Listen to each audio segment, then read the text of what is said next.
For those of you watching on YouTube, you'll see one of the great hosts of all time, Winks. Winks is currently speaking. Yeah. Winks of 4 Cox plates in a row fame has decided to take the mic, and we figured she often featured across the championship carnival. The Queen Elizabeth was at her mercy multiple times.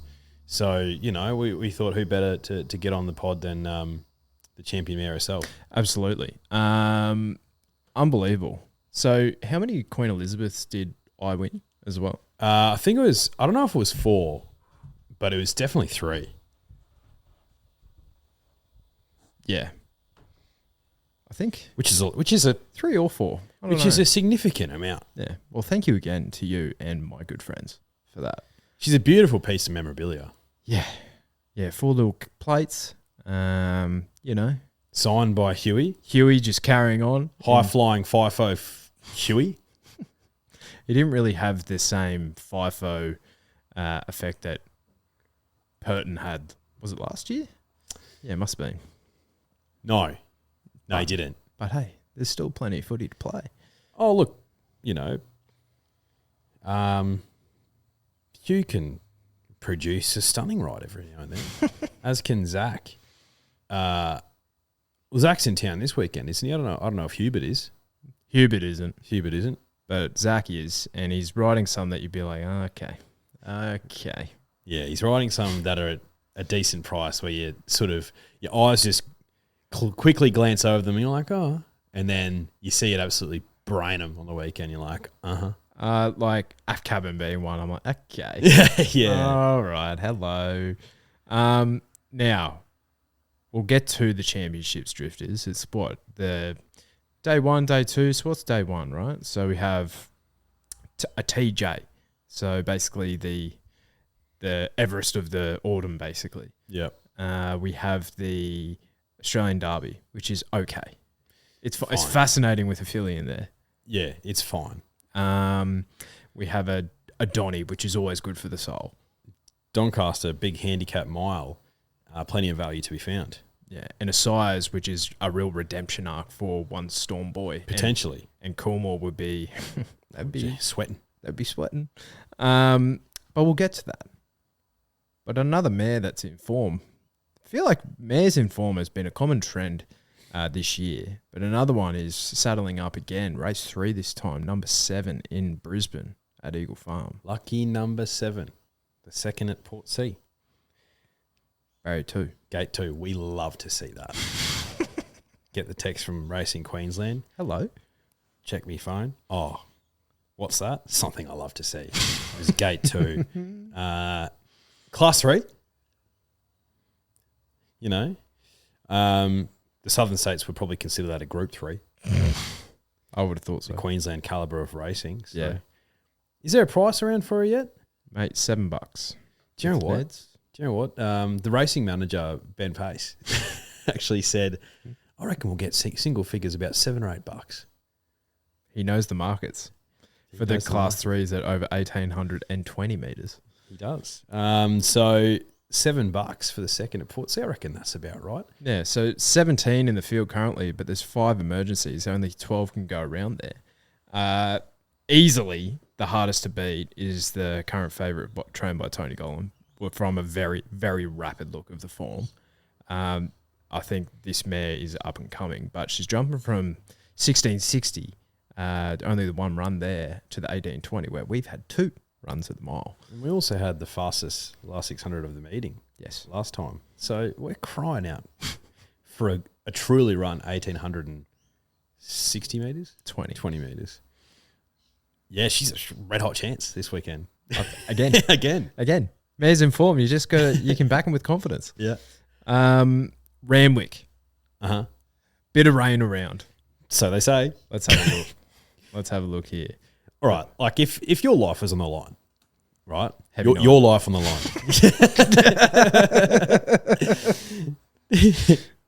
Gun to your head. You're about to you're about to drive through the rotunda on the Kangaroo Point Cliffs into the Brisbane River in a blaze of glory. Oh, you're finishing it all, right? And the thing was that you were betting your life on was how reliable is the Bureau of Meteorology?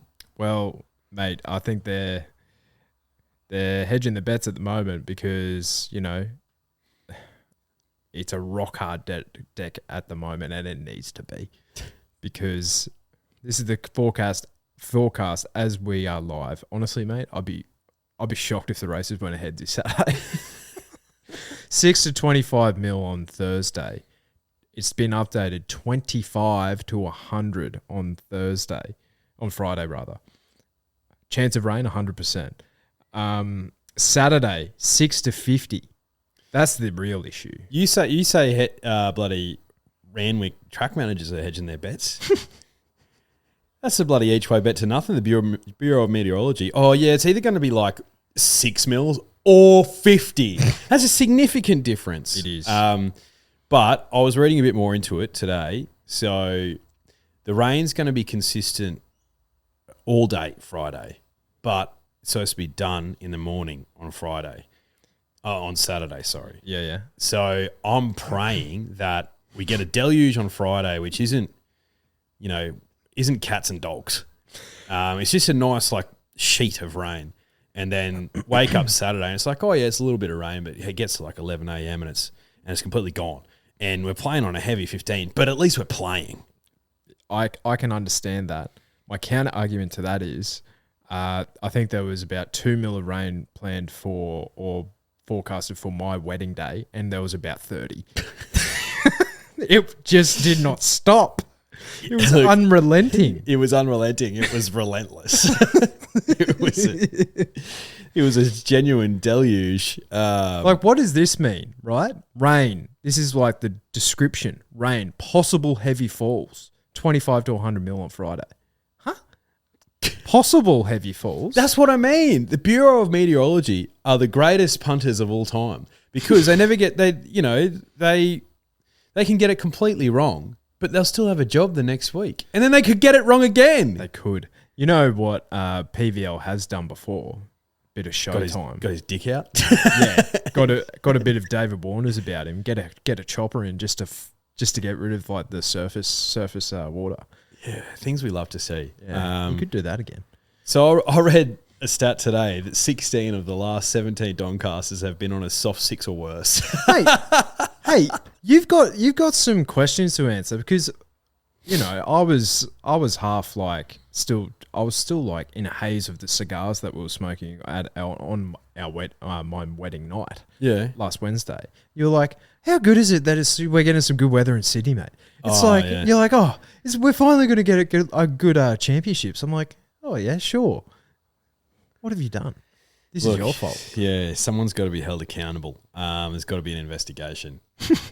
I put the knocker on us big time. Well, look, your boy's flying in on Friday. Arvo Drifters. So damn, good luck. For those non-Sydney siders, I'll be able to give you some live updates if I indeed get off the tarmac in one piece. Well, best wishes to you. I won't actually be able to get to the track on Saturday. We have a previous engagement. Oh, for Portsea. Yeah. So anyway, we should get stuck into some racing, shouldn't we? We should. So let's just assume we're playing on a heavy 10. Oh, mate. I've done it for a heavy 9. I don't know. Oh, sorry. Yeah, My apologies, yeah. Which, you know, is tough because, you know, we do like to poke fun at our southern neighbours from time to time because their weather is dog shit. But to be fair to them, like the last like weather affected ground that was that bad is probably the championships last year. Like, I wish I win on a heavy 9 or whatever it was, producing one of the great wins. Yeah, it's a phenomenal win. A lot of horses, their wheels were spinning that day. So it's one of those things on the weekend where there's so much unknown about how some of these horses are going to handle the heavy that you just do the form and just think, oh, look, I'm just going to assume that it does, unless there's a significant contributing factor, which tells you that you shouldn't back it. But and then on the day, if you need to keep your powder dry, just keep your powder dry. You know, show some self restraint, drifters. See that? That's a veteran of 200 games in the podcasting game. Ugh. Yeah. So I couldn't agree more. Inglis size, 1,400 metres for the 2-year-olds. Now, Storm Boy. I don't think he looked awfully comfortable on the... What was that day? Was it a soft 6 that day? Yeah. Soft 5? I don't think he looked awfully comfortable that day when he was racing on that track, but I don't know. I think he still is in this with a red-hot chance. Yeah. What are your thoughts on the $2.50 on offer? I think it shows that this horse should have gone very close to winning a Golden Slipper in the quicksand back on the rail. Missed the jump. Yeah. I think so. What do you reckon? Yeah, I think so. Like, he's in my humble, he's rightful favourite, but I could understand if there's a lot of discourse out there. Haven't read into it myself of people who probably have more of a clue than us saying, "Huh, this thing got beat fair and square in a Golden Slipper by Lady of Camelot, and Lady of Camelot's a better price." Yeah. But there's also been discourse around the fact that Stormboy is going to be better out over 7 furlongs. Well, that was some of the feedback that I saw on Racing Twitter, saying basically, oh, well, this thing is just already looking for the 1,400 to 1,600 metres. So we might see the best of him. Do I want to dive in at $2.50? Nah, absolutely not. He can go around without me. And to be honest, mate, I've already got a nice position in the race because I'm very keen on Traffic Warden and have been since his first up run this prep. JCar on barrier 3, I think he was arguably better than Storm Boy back on the inside behind him. I've always thought that this colt will love the 1,400 to 1,600 metres. I've actually got him on top. Why not? Why not? At the price, nothing against Storm Boy. Obviously, we were saying that he's the heir apparent. Yeah. That still might be the case. But yeah, Traffic Warden for me. Nah, fair. I don't mind the gate for Storm Boy on this occasion. Gate 8. Follows Camelot across. I think so. Yeah. He maps well. So I've got Storm Boy on top. Am I keen on the $2.50? No. No, I'm not. But because I don't think he's... In my humble, I can see the price and I can see why the bookies can, go to bed at night with that sort of price. But there's chance in this race, mate, outside of Traffic Warden as well. Coleman. Yeah, Coleman Lady of Camelot was huge. Lady of Camelot, a slipper winner. Obviously good. I think Anode was great last week, giving some weight to linebacker. Yes, he was good, but I think the rail was on fire earlier in the meeting there. So Prost was good. Divana was the one that is the other one that looked like would appreciate getting out in distance as well. Yeah. And they avoided the slipper with that colt too. Blinker's first time for him, which is interesting. Fascinating. We did ask the drifters on the Instagram, and about half of you said Storm Boy just surely bounces back. And then the rest of you were saying Lady of Camelot and Divana. So, yeah, interesting. No, Storm Boy on top for me, but I think Traffic Warden is a cracking bet. Yeah. All right. What about the TJ? I struggle with this. I really, really struggle with it because I'm like, okay, if we are playing on an absolutely bottomless deck, like Imperatriz has one, like Mick Gearin, who's like, he is like the New Zealand like racing form guy, put up a video of her absolutely destroying them by about 6 lengths last time, or not the last time, but her on basically a heavy 10 there. It was the Melbourne way of going though. And you look at her clockwise form, and it's like, it's not horrific by any means, but 18 starts, 12 wins, opposed to 8 starts for 7 wins and a second, going anti-clockwise. So she clearly, there's a reason why they didn't take her to Sydney. She clearly gets on her Melbourne leg better. Are you with her? No, not this weekend. It's funny because you could argue today, this weekend is the weekend to take her on. Yeah. But you could also argue it's the weekend to take her because she's $3.40 with Neds. Yeah. And that's a price that if you were diving into with Imperatriz, who could just be better. Could be. You could look like an absolute genius. I'm happy to take her on this weekend. I'm with Sunshine in Paris on top. Yeah. Just because I thought her first up run in the Galaxy was so good that I couldn't ignore it. For a mare who was first up over 1,100 metres, came on the inside in the quicksand and still nearly won the race and threw the post. Like, Juicy. Juicy as. Mate, this is her 8th career start. Yeah. On the weekend. Sunshine in Paris. So, gate 9, I think she'll need a little bit of pace on, which is my concern. There doesn't actually look to be a stack of pace in this race. Maybe Coal Crusher rolls forward. Yeah, far out. He's got the...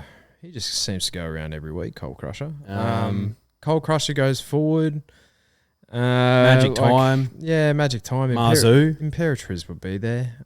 Cylinder, potentially. So in my... Yeah, it's a good point. In my mind's eye, when I was sort of looking at the speed map a little bit, I'm thinking that Imperatriz rolls forward and Sunshine in Paris gets on the back of her and just follows her.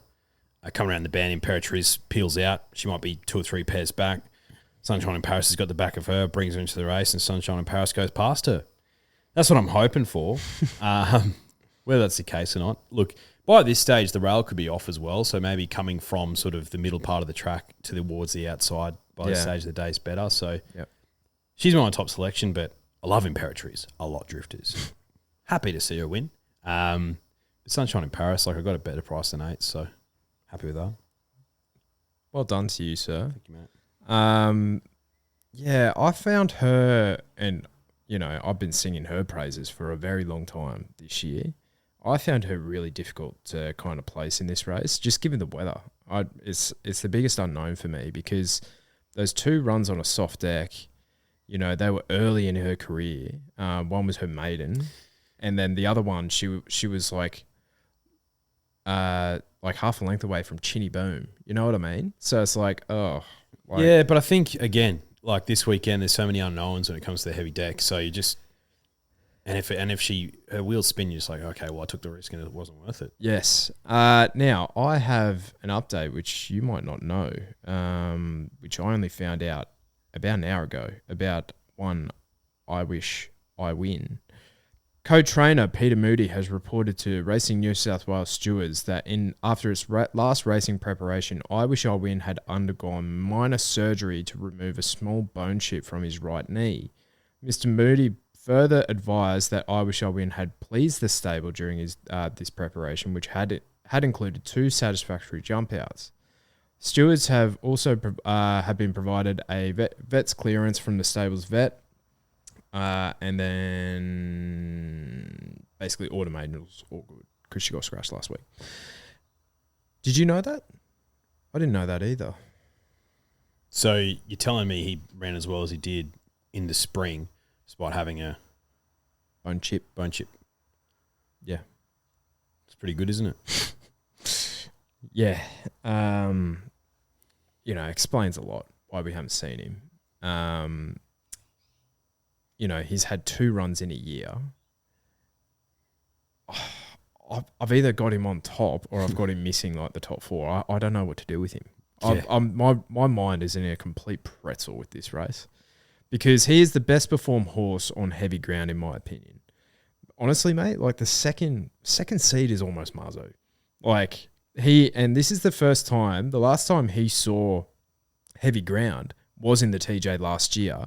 And he gets beaten by less than 1.5 lengths. And he wasn't going that well. Like, arguably, like, from that, and you can only go off his first up run, he was decent. He was okay. I think he's doing better than he was in the spring. And he's $17. Like, but the other one who I can obviously forgive last start was Af Cabin. Just nothing went right. Second up off a bleed. I typically like to let him go around... second up off a bleed, but mate gets third up here, 1,200 meters, trained like a sprinter. He is probably the best wet tracker of that 3-year-old of his crop, but he hasn't proven it at open weight for age yet. But I'm kind of willing to find out at the $19 too. So I think he's in with a red hot chance, and then obviously Imperatriz, and then I thought Magic Time was a big price too.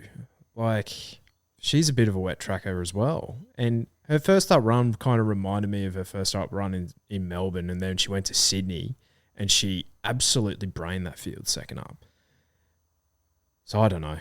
I'm going to have might have to have some sauce with this horse and discuss it. You might have to. I think Magic Time, even though she's drawing gate 1, could get the dream run. Yeah. Or fan out. She stays on the rail, goes bang.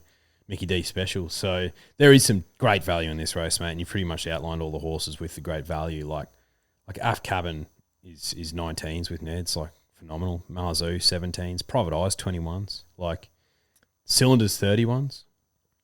There's just big prices floating around, but Sunshine in Paris on top for me. Okay. Donny, 1600 metre Group 1 handicap. Bit on here. A lot of these as well, I found I was like, oh, you don't really have that much wet form either. So I kind of like defaulted to who's going to be like I want a horse that can almost run 2,000 metres over this Randwick mile at the handicap. So I'll be fascinated to hear how you kind of saw the race. But in terms of speed, we saw it in the Epsom. I don't think there's much speed in this either. Like Golden Mile goes forward, Oban Burumai maybe. Linda Mann hinged, but she's an emergency in Fearson. Like, is that the speed in the race? Maybe Nugget? I don't know. Yeah, and he should get a run as the first emergency. Linda Mann comes across. Another will try and get a spot as well, leading. So on paper, there doesn't look to be a lot of speed, but I think there will be for this edition on the weekend. I just think there's so many key chances drawn out wide that they'll create some more natural pace than what they would if they drew in. Yep. So I'm going to play the race as if it was an even tempo, not slowly run, but not too quick. Yep. How do I see this race? Well, there's 20 horses, not including emergencies, and there's probably about 16 chances who can win. That's how I saw the race. So it's a classic handicap. Classic handicap race. I've had eyes for Celestial Legend in this race post Randwick Guineas win, and he gets in with 49 kilos, drew a good gate, month between runs, nice trial as well, nice easy trial in between. Like, does he handle a heavy 10? I'm not sure, but he's a grey horse. So the old wives' tale, it could be true. He's by a done deal, and he's out of a dam whose dam sire is Schnitzel, and they get through it. So I don't think it'll be an issue for Celestial Legend.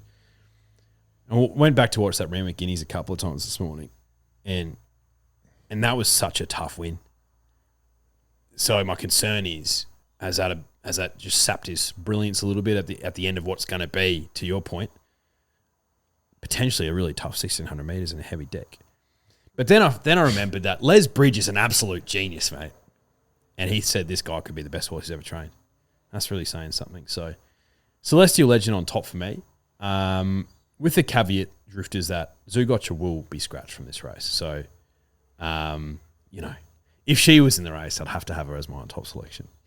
Because I'm a big fan of Zooey, but I don't think she'll be running at all. But yeah, we can go through the rest of this field and talk about chances, but he's going to be my top selection. Sure. Tough win in the Randwick Guineas, but what's in his favour? 49 kilos is in his favour. Barrier 6. Maps to get a good run. And if the inside is like being churned up, then, another wheel probably draws perfectly in 21. But mate, you're getting $7.50 to find out for him. I think he's the wrong price of the 3-year-olds. And if you like him, I have no issues. If you're like, what do I care? But Southport Tycoon's a big price too. But I was actually more taken by his Hobartville win, and that was on a soft 6. So he cancered away from them. Yeah. I got $9 for Celestial Legend. Which, to be honest, mate, like $7.50, $9, like really what's the difference? But I think any shorter than $7.50 is too short. Yeah. Because of the amount of chances in the field and the size of the field, like $9, $10 happy. Southport Tycoon is a phenomenal price because really what's separating him and Celestial Legend? we saw the Australian Guineas form stand up with V8. Southport Tycoon, you can sort of probably look at that gate and think, ugh. But we just said a lot of pace is drawn out, so maybe he's going to get the suck run. And if he's 3 wide, if he has some cover, who fucking cares? Exactly. Yeah, well said. Who fucking cares? You know who I went to? And I kind of brushed over him early days, but I've gone back to him, and he does owe me one. Detonator Jack. Yeah. Wet Deck. Wet Deck. He's the best wet tracker in this field, I think. TC on. Mate, he was tough first up, 1,500 metres. Democracy Manifest ran him down late, but he lost no favours from me. The more I looked at that, I was like, that was a tough run. And, he's 3 weeks between runs, which I love, but his wet track form is something I really like.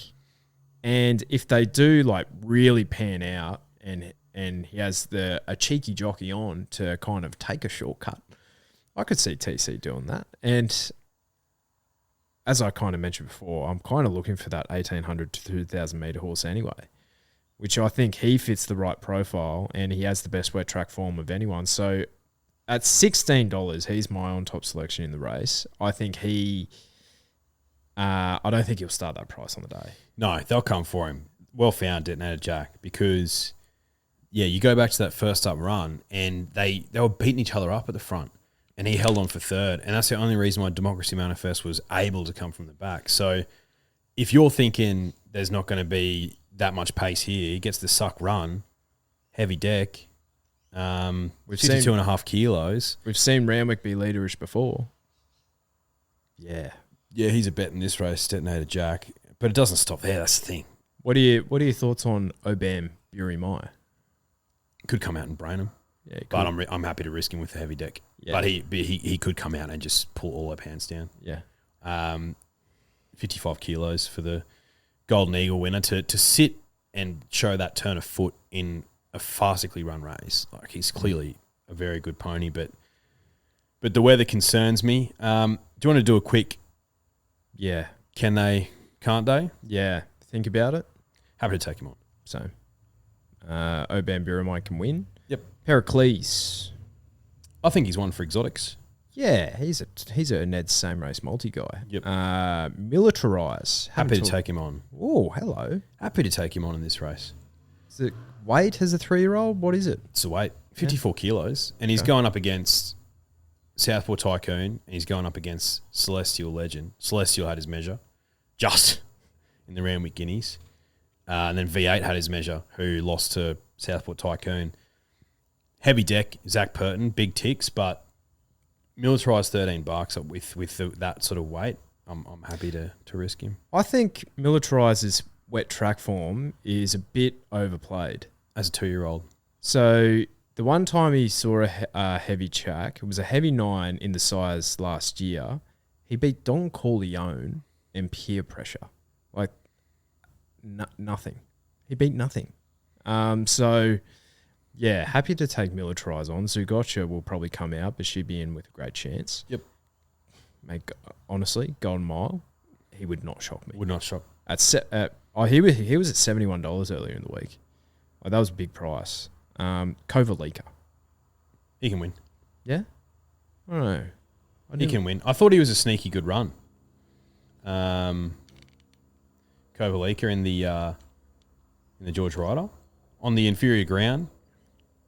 Came onto the fence, kept running along. Ocean Park, he'll handle the wet deck, and you can just see Chris Waller just sharpening him up for this. But on his way to a Queen Elizabeth, Kovalika, quick backup. Imagine that. Lol. Detonator Jack, as we touched on, he can win. He can win. Berkshire Shadow was one of the great plungers in all-in markets last start in that Von Hawk amenable race at Flemington. But if you can line up that form to something here, good on you. Good on you. Because he's $101 for a reason. Rustic Steel. Rustic Steel would shock. Yeah, he would shock, but he has he's beaten a Tissue and Dr. Drill on a heavy track. He has. He has. 52 kilos, attractable. You can have him. Yep. Lady Laguna, she's fascinating. Lady Laguna's already been spec'd. She's $9.50. The wet deck won't worry her. She's drawn well. Finished off really nicely in a George Ryder. Won a Canterbury. She's giving me Forbidden Love type vibes. Yeah, you know who she reminds me of now? Now that she reminds me of Tefane a bit. Tough, like battle-hardened mare that I don't think, she could probably get 15, but 1,600 metres is a bit of a stretch. And that's why Forbidden Love came to mind as well. Because remember, a couple of years ago, brains him in the Canterbury, wins at George Main, 50 kilos in the Doncaster, $4.40. Everyone's like, yeah. Didn't see out the 1,600 metres. She still ran fourth, runs super well. Yeah. And the difference is Lady Laguna is double the price. Yeah. So if you're keen on her, take her. But I think the 1,600 metres in a tough 1,600 metres as well, might just find her out. Yep. So she's not in my numbers, but absolutely wouldn't shock. Yep. Democracy Manifest. My biggest worry for this horse is the ground. Not the succulent Chinese meals. That's not a concern. No. He loves them. He does. He eats China horse clubs for breakfast. Well, the thing is, mate, when do you eat Chinese? On a hot summer's night. I think it'll be a bit chilly on Saturday. Yep. I don't think the weather will be right for Chinese. And, we tipped him out at $26. So he's the 21s is unders. Fearson, 200 to 1. You could probably have him. Yep, you can have him. Lock Eagle. Now, this horse has beaten Detonator Jack on occasion. So if you like Detonator, you could certainly make a case for this horse. He's probably not going as well this prep, but I think they've been in the race for a while. So this is arguably the grand final. So if there is a 100 to 1 shot winning, it will probably be this guy. Linda Mann. Now, absolutely brained him last start at home, 2,000 metres on a soft 6. He's on a mile, Linda Mann. But could be in his favour this week. 50.5 kilos from that gate. Look, he wouldn't shock me, Linda Mann, but he's not in my numbers. No, and I don't know, the ground concerns me with him as well, but he is a different animal since the gelding. So he wouldn't shock me, but $16, about the right price. Samana. She's been racing really well, but I think this is just... I think this is just one where you just can't fit her in her numbers. Yeah. Back to a handicap against some really tough opposition. She was really good in the Coolmore Classic. Yep. Nearly won. But just sort of peaked on a run a bit, so I'm wondering if the mile might be a little bit too tricky. Agreed. Another Will can definitely win. 100%. But $4.60 is no thanks. Awfully short. Celestial Legend can definitely win. Southport Tycoon, yeah, I think so. I think he can win. And then of the emergencies, honestly, mate, probably Hinged. Is your best chance. Yep. Been a long time between drinks for Hinged. So, what is your first four? Shit. So Celestial Legend is on top for me. And this is with the caveat that Zugotcha's not in the race, guys. So Celestial Legend on top for me. Southport Tycoon running into second place for me. I think another Will is a top 4 chance, 100%. And then I've got Pericles in the top 4 because we've been talking about him the entire bloody autumn. So there it is, but I could also say Detonator Jack and Kovalika. But you got to risk some. Top 6. Detonator Jack on top for me, just given the setup for this race. Connections they'd be giddy this week. Oh, I think so. And we see it time and time again with Kieran Maher horses. There will be a serious blunder on this horse. It will start single figures. I'm convinced of it. So I'm going to be taking the price early. Yep. And locking that one in. Celestial Legend is my second option there, and that is a Quinella that you will definitely be seeing on my profile this weekend because I think it's a great bet. Now, I'm not going to, even though, hey, I've been surprised before. I might have a succulent Chinese meal on Saturday. I'm keeping Democracy Manifest in my numbers, and then another will be there and thereabouts as well. The other thing which we didn't discuss with him is the quick backup. Some horses do suit it, and we saw with Post Impressionist, some of them don't. Nope. Australian Derby. Fascinating. Zardozi. Don't see it often, the fillies going against the boys. Nah, but I like it. I like it a lot. You called it on Sunday. Yeah. Those early listeners, I guess, to the review podcast, because you were having a sneaky peek at the futures markets, and you saw her firming. So fascinating. They knew. Oh, she's in this with a red hot crack. I'd have to probably look at the race a bit more before putting her on top, because I think if it's a moderately run race and it becomes a sprint home, Riff Rocket's my on top selection. If it's a truly run race, Zardozi is the superior stayer in my humble, and she's my on top selection. So one of those two, 100% for me. Drifters, I just probably need to get a clear idea of the map, and then I'll probably do the exact opposite of what I think on the actual day.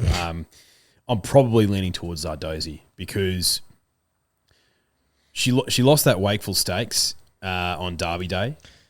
Where there was just a savage leader bias. And she came out and she just showed a turn of foot at the end of 2,500 metres in the Oaks a few days later on a 5-day backup that not a lot of stayers possess, particularly a 3-year-old filly like that early in the season. So I think she's just a really, really good stayer. Whereas Riff Rockets, I think, is a really good 2,000 metre horse who, against his own age, this is fine. Yeah.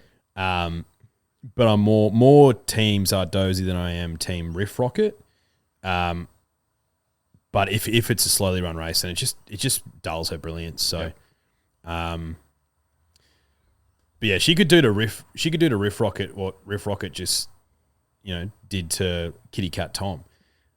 Wins first up over 1,400 meters. Everyone expects him to win the Australian Guineas. Runs third, and then people sort of give him a little bit of a wide berth. The Rosehill Guineas brains him. Zardozi brains him in the Far Lap Stakes.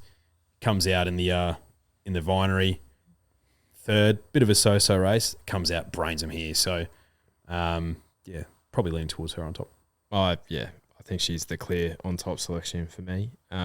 Especially just, I have a love-hate relationship with the Waller stable. I think everyone does, to be honest, because I think they over-communicate at times. So it's like, I remember, I thought he was none first up, and then he wins like Far Lap, and then it's like, he got through the Derby on his class, we probably won't be going to a Derby trip again, and then here he is as like $3 favourite. I'm like, okay. At times I feel like they just don't know what they're doing, and it's like, which they clearly do. Yeah, of course. So it's like, they would just have like plan A, B, C, D, E all going, But Zardozi here, I think it's a pivot, but I love it because I think she gets the exact same setup that she does going from that Wakeful to to the Oaks. I think she gets the exact same thing here. And as you said, I think she is the superior stayer. So happy to have her on top.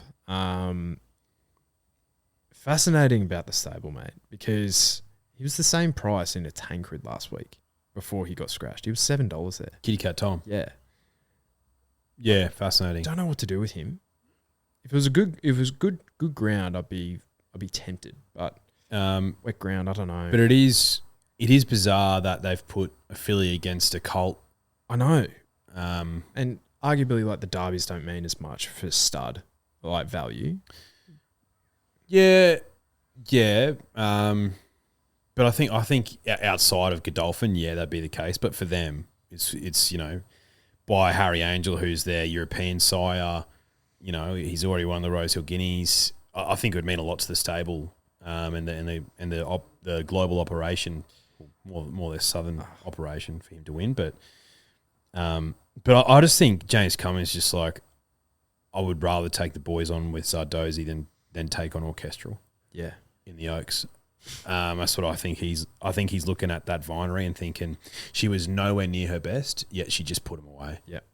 So I would agree with that. That's why I think she's here. I'd love to see her win because if she wins this, and it's like Cool. We've got a not a VE, but we've got a VE-esque type, because I think she's the smartest Oaks winner we've had in a long time. So I want to see her win. Yep. So Zardozi on top for me. I have Chillwolf and Tommy Kitten in for my trifecta. In what exact order, pick yourself. Then I have Riff Rocket just into fourth, just because I think it's going to be a pretty sapping 2,400 meters, and I want something that I think I'm guaranteed to get the distance, and I think Zardozi ticks that box for me. So, yep. Riff Rocket second for me, and then Cap Ferrar and Immediacy are my two to round out. Cap Ferret. The Drifters, now, what did they, because I had the point, but I missed it. So, 60% of them. Huh?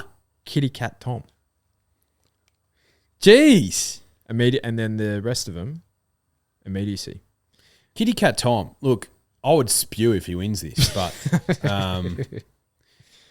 he just, the deck, and has this been the grand final the whole time, and could he make us look like an idiot come game day? Yeah, potentially. Yeah. But I still probably would have liked to have seen more from him this prep. Yeah, I think he's just been flat. Maybe he's a springtime performer, Big Tom, Kitty Cat Tom. And potentially he was just an early season 3-year-old, and, the others have caught up to him. Can we just point out something as well? If Kitty Cat Tom is beaten by the other Tom in this race, Hooligan Tommy, number 12 at 201 at the moment with Neds, we know who the superior Tom is. Yeah. Still Tom Melbourne. For the TJ, the Drifters are on I Wish I Win, Magic Time, and Sunshine in Paris. And then what was the other one we were talking about? The Donny, of course. The Doncaster. The Drifters are on Succulent Chinese Meal, Lady Laguna, Militarized Attractable at a huge price, Celestial, Oban Buramai, and another a few succulent Chinese meals. Good to see. Yeah. Really good to see. Would he be? He'd be up there with one of the most popular horses. Oh, easily. Thank you, Darren. Yeah, easily. Well named. I guarantee when it goes to Darren Flindell's selections, he has one Democracy Manifest in his numbers. 100% he will. 100%. Because Darren gets it. Darren 100% gets it. And you know what else Darren is? He's a long-time suffering Tigers supporter. Is he? So he's finally getting a little bit of joy. That's good. I'm really glad to see it. I'm seeing a bit of love for Matty Hill as well in the AFL world at the moment. He's a brilliant caller. Well, they're comparing him to the great Dennis Cometti. Shit. Like, he got out of that like a cork in the ocean, or he bounced around like a cork in the ocean or something. Like, that's some of Dennis's gear. And Matty Hill's just like the heir apparent, which I've seen some people on Twitter go like, hey, I think he's too good because we might actually lose him in racing. I think so, yeah. I think Matty Hill loves racing too much. I think so. Yeah. It's wild because he apparently he doesn't even like, he obviously like does the form, but I think he has like a bit of a photographic memory. So he doesn't look at it that often, like that heavily. And then he just goes, oh, yep, bang, that's it. Isn't that wild? Some people are just born for it, mate. Yeah. Crazy. All right, let's look at the undercard, eh? Yep. The Widden Kindergarten Stakes, 1,100 metres, Group 3 for the 2-year-old set weights. Espionage lost or didn't get a run in the slipper. Is your $2.15 favourite. Oof, short, very short. Rosalind Star's a progressive colt. Yes. Sure is. Johnny O'Shea's starting to build a little bit of a stable, I think. Yeah. But like Rosalind Star lost to Gatsby on debut. And we saw how that form turned out. Oh, look, I think Embassy's Espionage is going to be really hard to beat. Sorry, mate. Where is Gatsby's in the size market? Nowhere to be seen. There goes that ticket. So Espionage is going to be really hard to beat. But $2.15 probably stickly. Yeah, it's not a good way to start the day. No. Like if I was to have a spec at something at double figures, it's probably Extreme Diva, but she has a bit of the inconsistencies about her. Mm-hmm. Now, race 2, the Schweppes Chairman's Quality, 2,600 metres, Group 2. Handicap. Now, I thought, we see it time and time again, the Europeans are always disrespected in the market. I thought Circle of Fire, if this horse gets through the wet ground, he'll be awfully hard to beat. He was a really decent run behind Wymark in a benchmark 78, albeit, but this horse was racing over 2,800 metres back in Europe. So we'll appreciate the step up in distance. Trained by Kieran Maher now, so you know he'll be rock hard fit. There is a horse here with counterform. Is it? Number 6 is a Largo. So Counter has beaten this horse home before, and it's 200 to 1. So shit. We'll see how Counter lines up against in this grade if that horse indeed takes its place. We get a wet deck for Stockman. Yeah. I like, love or hate him. Joe Pride is like, I remember he was interviewed, I think, before the Lindemann race or the Serpentine race earlier in the prep. And it's like, Joe Pride, about Stockman, he's like, oh yeah, he's an old war horse, but there hasn't been a lick of rain this week. He's got none today. It's like he needs it wet, and he loses by 6 lengths. Yeah, well, he's got it wet this weekend. Yeah. It's $5.50. So if you want to find out, Drifters, I wouldn't talk you out of it. Yeah. Man's voice? No. Yeah. I agree. No. Yeah. All right, let's go to the Carbine Club in race 3. 1,600 metre Group 3. I thought this was one of the most impossible races I've ever seen. I don't know where to look here. I don't even know where to start. What about Big Boy Cafe Millennium? Like, I think he's too big. Because I think he'll get his hoof in and then he'll just sink through. He'll sink in and he'll be like knee deep and he'll just be standing there, I reckon. Oh, mate, this is impossible. Kintyre raced last in the Rosehill Guineas. Probably prefers 1,600 metres. Like, that horse, the placement of that horse. Sorry, it wasn't the Rosehill Guineas. It was the Wymark race. Like, the Todman. This horse is one of the most bizarrely placed horses of all time. Mate, Gary Portelli doesn't know where to place his horses, mate. Yeah. Hey, yes, but as a 2-year-old trainer, he has, like, as you said, it's like you can't fuck it up. Yeah, you can't fuck it up, mate. It's a clear path. I can't bet in this race, mate. No way. I just can't. Like, Tannhauser's here, but staying at the mile. Yeah. Wet deck, maybe. I don't know. I can't bet in this race. Yeah, I agree.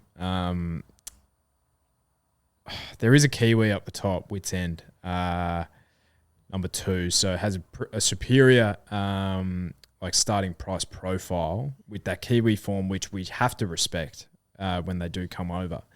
Has been racing at the 1,400 metres, so has to step up to the 1,600. But J-Mac I think J-Mac knows which Kiwis to jump on. So, oh yeah, and he probably has seen the rest of these. He's like, nah. He's gone to Chris. Chris probably has half the field. He's like, nah, mate, not today. So, I think the Kiwi Wits End might be hard to beat. I could have a bet in the Adrian Knox in race 4 though. 2,000 metres, Group 3 for the 3-year-old fillies. Autumn Angel, 61 kilos. Misses the run in the Vinery last week, where I thought she was a top 4 chance. $2.90 here.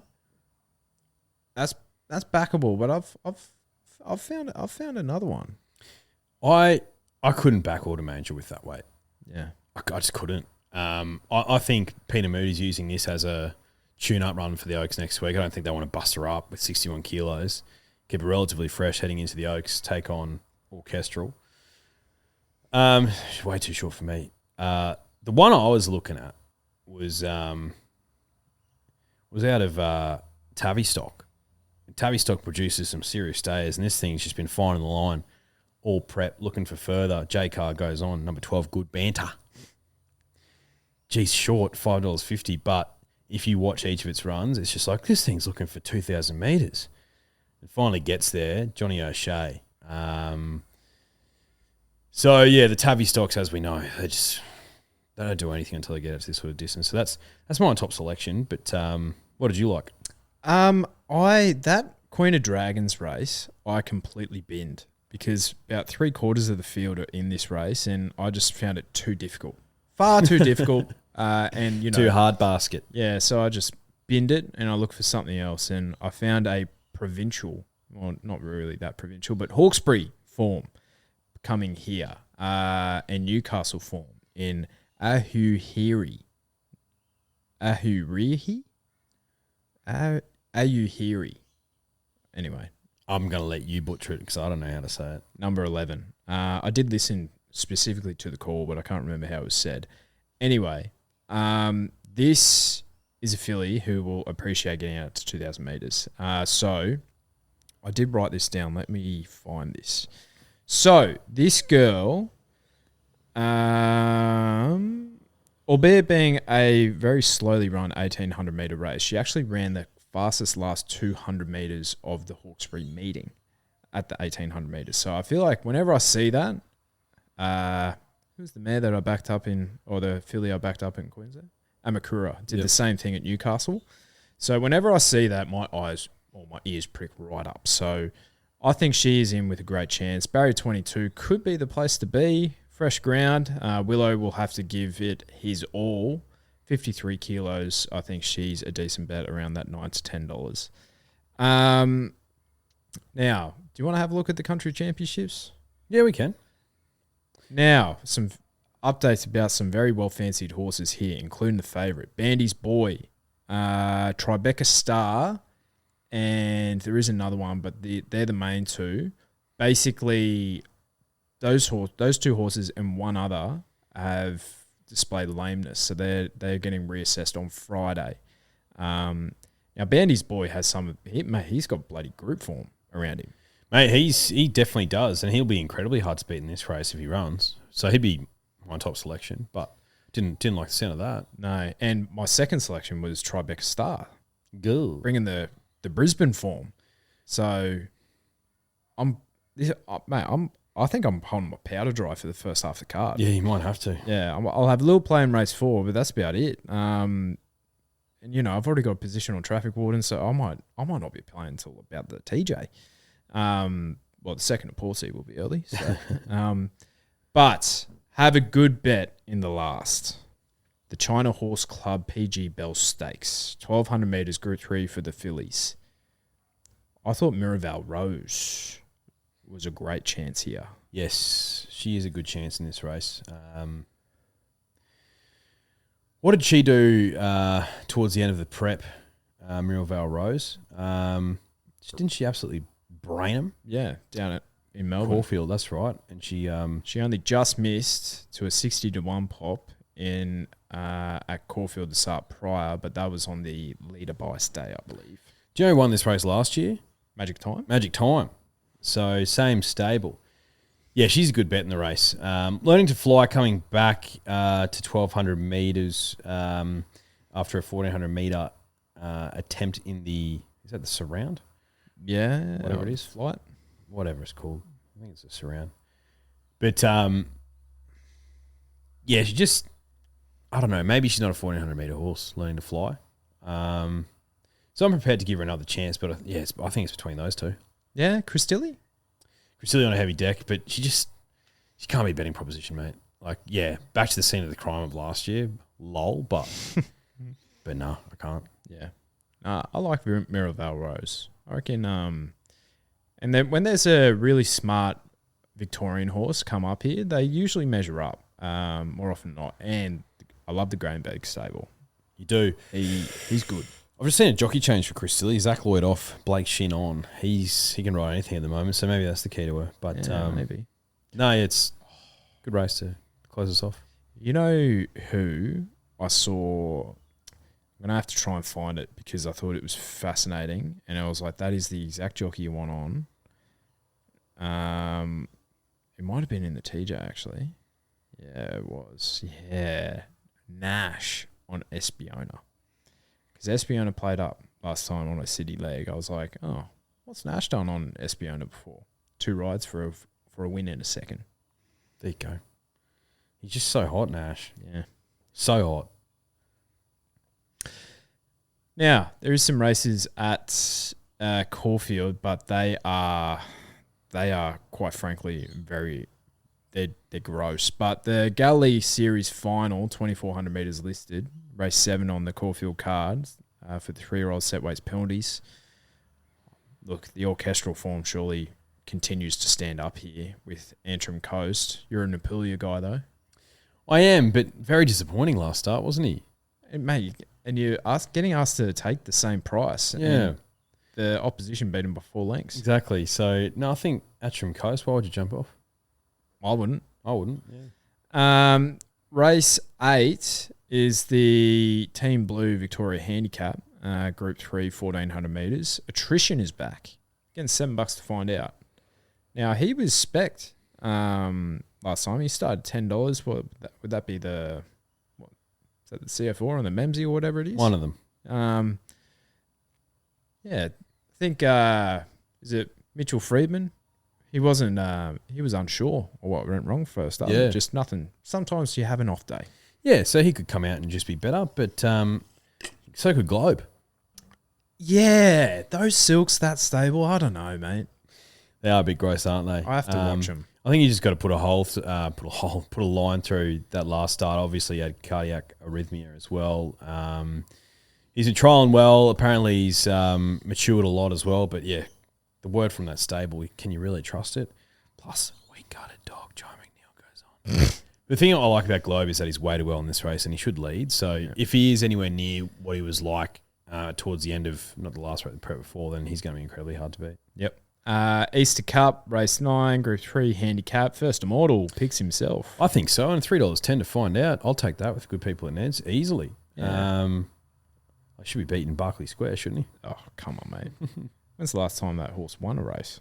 Been a long time. 75 weeks. And Carini as well. Like, happy to take those two on. They're nonnies. Yeah, Carini is a bit, isn't he? He has Can run on a bit. Blinker's first time for him.